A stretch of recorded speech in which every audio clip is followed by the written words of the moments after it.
All right, everybody, welcome back to another deep dive.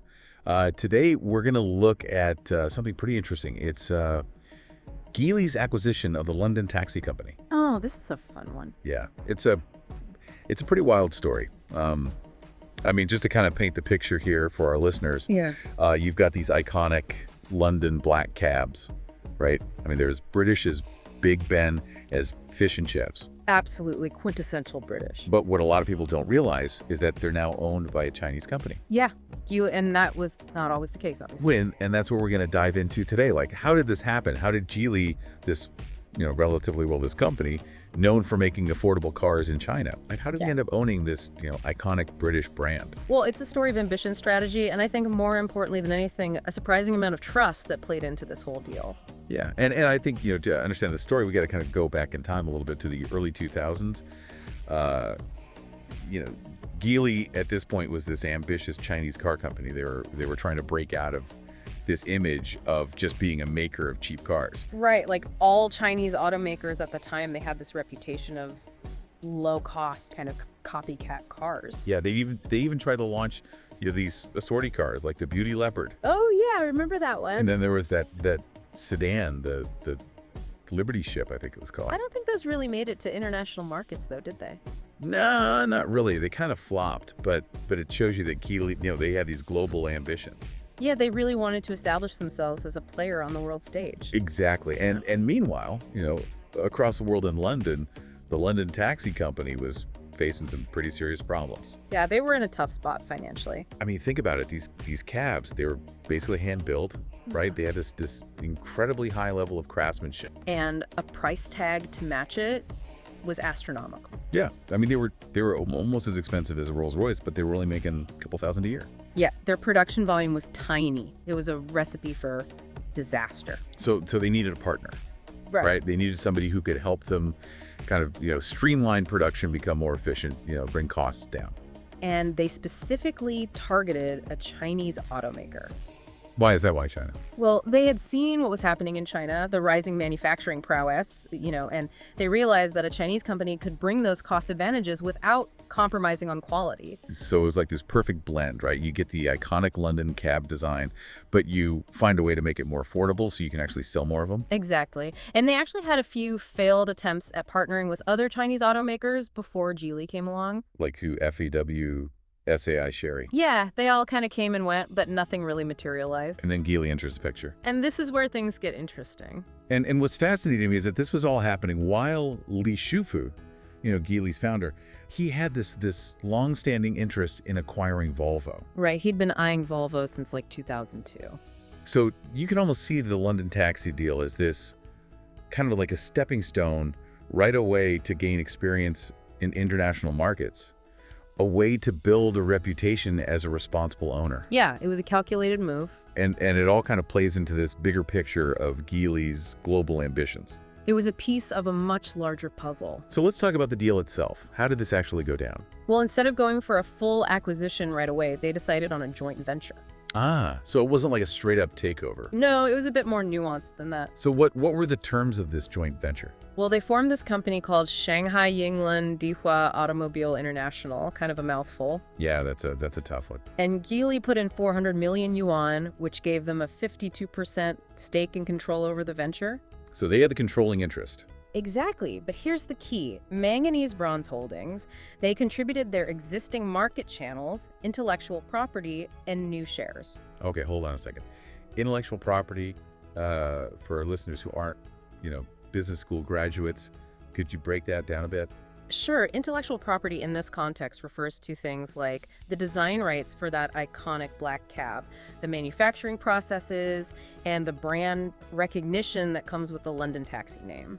So it's all the intangible stuff that makes those taxis so unique. Precisely. And this gave Geely access to all of that, plus a foothold in the London taxi market, all without having to shell out a massive sum up front. That's pretty smart. Yeah, it was a really savvy move. Especially when you compare it to some of the other Chinese acquisitions happening around that time. Right, there were a lot of kind of messy takeovers with clashes with management labor unrest. Yeah, it was a totally different approach. Geely really understood that this wasn't just about the numbers. It was about building relationships and trust. All right, I'm hooked. Let's dig into the details of this deal and see how they managed to pull it off. Absolutely. Let's unpack this joint venture and see how it benefited both sides. This effectively gave Gilly a 23% ownership stake in Manganese Bronze Holdings itself. Wow, so they got a piece of the company control of the joint venture and all that intellectual property, all for a relatively small investment. Exactly. It was a brilliant strategy, and it really highlights how Geely understood that this deal wasn't just about the financials. There was more to it than just the bottom line. Absolutely. They recognized the importance of building relationships, fostering trust.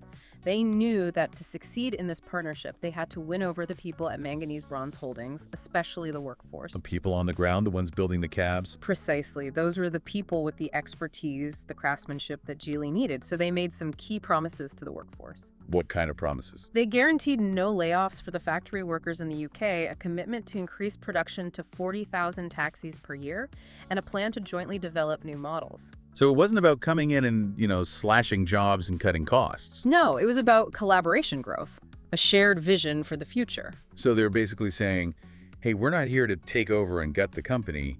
We're here to work with, you invest in, you build something great together. Exactly. And that approach, that focus on building trust, would prove to be incredibly valuable down the line. So did this joint venture instantly turn the London taxi company into a profit machine? Not quite. It took time for the partnership to bear fruit. Remember, this was about more than just making a quick buck. Right, this was a long-term play. Exactly. Li Shufu, he had a vision, and he was patient. They launched a more affordable version of the London taxi in China, but it didn't really take off. The market wasn't there yet. Not at that time. But here's where Li Shufu's commitment really stands out. He didn't panic. He didn't pull out when things got tough. He stuck with it. He doubled down, continued to invest, knowing that building a brand or reputation, it takes time and dedication. So how did this patience, this persistence pay off for Geely? What were the long-term benefits of this kind of unconventional approach? Well, remember Wang Jin, the consultant who introduced Geely to Manganese Bronze Holdings in the first place? Yeah, the guy who thought they were a bad fit. Exactly. He was initially skeptical, but Li Shufu's commitment, even in the face of setbacks, it changed his mind. So they earned his trust. Precisely. And that trust would prove to be absolutely crucial in Geely's next big move, the acquisition of Volvo. Volvo, the big prize. So how did the London taxi company experience factor into the Volvo acquisition? Well, when Geely set their sights on Volvo, they turned to Wang Jin for help. Because he was on board now. Exactly. Impressed by Geely's integrity, their long-term vision, he recommended them to Rothschild Bank, A major player in international finance. a key connection that helped Geely secure the funding they needed for the Volvo acquisition. So the trust they built with Wang Jin opened doors to some serious financial backing. It did. But what about Volvo itself? Were they just going to hand over the keys to this relatively unknown Chinese company?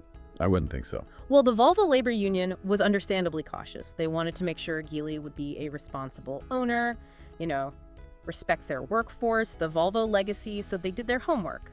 They wanted to make sure Geely was the real deal. Exactly. So they reached out to the workers at Manganese Bronze Holdings in the UK. So they went straight to the source, the people who had actually worked with Geely. Precisely. And they were reassured by what they heard, that Geely had kept their promises, treated their employees fairly, invested in the London taxi company. That's wild. So Geely's reputation, their actions with the London taxi company, actually helped them acquire Volvo. It's a testament to the power of trust and a long-term vision. The London taxi company deal wasn't just about acquiring a struggling business. It was about building a reputation for responsible ownership, laying the groundwork for bigger things. It was all part of a much grander plan. It seems counterintuitive, right? Slowing down, focusing on relationships, taking a long-term approach.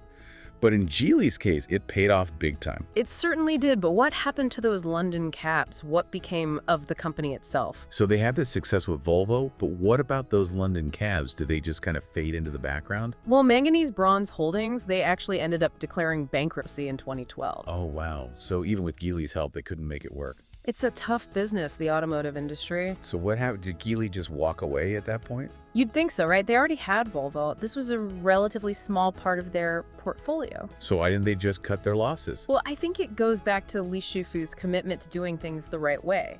He saw value in that brand, in its heritage and its potential, even in the face of bankruptcy. So he wasn't just going to let it die. No, he wasn't. In 2013, Geely actually bought the entire London taxi company for £11 million. Wow, so they doubled down even after the company went bankrupt. They saw the potential for innovation, particularly in the electric vehicle space. Ah, so they were thinking ahead. Absolutely. They renamed the company the London EV Company, invested heavily in new technology, and set about modernizing those iconic black cabs. So they brought those classic London cabs into the 21st century. Exactly, kept the heritage, but added cutting-edge technology. So what's the status today? Well, today, the London EV Company is a thriving niche player. They're still producing those instantly recognizable taxis, but now with electric powertrains. So from struggling British taxi maker to a key player in the electric vehicle revolution. It's quite a journey. This whole story has been fascinating. We started with a simple question: why did Geely buy the London taxi company? And we ended up exploring a much bigger picture. A story of ambition, strategy, and the power of trust. Exactly. And for our listeners out there, what's the key takeaway from Geely's London taxi gambit? I think it's a reminder that sometimes the best approach is to play the long game, to focus on building relationships, investing in the future, even when faced with setbacks. It's not always about the quick win. Exactly. Geely's commitment to doing things the right way ultimately led them to acquire not just the London taxi company, but also Volvo, a global automotive giant. It's a story that shows that sometimes the most valuable assets aren't measured in dollars and cents. Things like trust, reputation, and a commitment to doing things the right way can be just as powerful, if not more so. And that's a lesson worth remembering, whether you're leading a multinational corporation or just navigating your own career path. Sometimes the most rewarding journeys are the ones that take time, patience, and a genuine dedication to building something meaningful and lasting. Well said. That's all the time we have for today's deep dive. Thanks for joining us, and we'll see you next time. See you then.